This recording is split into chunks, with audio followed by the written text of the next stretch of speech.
It's a huge deal, particularly for the United States. Al-Awlaki speaks English, has been a huge, if you will, sort of propagating tool of Al-Qaeda, propagating the message. But unlike so many of the clerics who speak on behalf of Al-Qaeda and who put out messages on the internet, who only speak Arabic, Al-Awlaki speaks English, American national. So he has been able to sort of, if you will, draw in many of those people Al-Qaeda wants to attract to its core message of fighting the West. And Al-Awlaki has been a principal voice for doing that, and being on the run in Yemen has meant that he's had the space and the time and the capability to develop that message. This is something that his message, if you will, and his appeal is something that's been growing over the past decade. How much damage does it do to Al-Qaeda?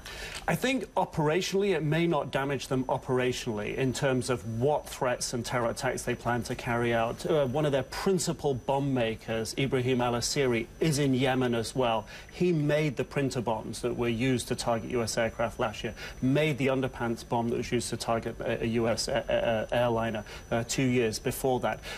So he poses, and the fact that Al-Qaeda is getting stronger in Yemen pose a big threat to the United States. So taking Al-Awlaki out of the equation perhaps doesn't damage their operations, but it damages their ability to recruit more people to the cause and draw more people into Yemen at a time when Yemen is sort of on the cusp of a civil war, and Al-Qaeda is taking control of more provinces in the south.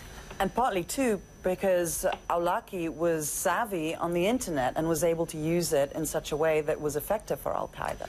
You know, if you go to parts of London today, certainly within the past year or so, you will find huge collections of Anwar al-Awlaki's CDs and DVDs in the storefronts of the religious bookstores that are close to some of the mosques.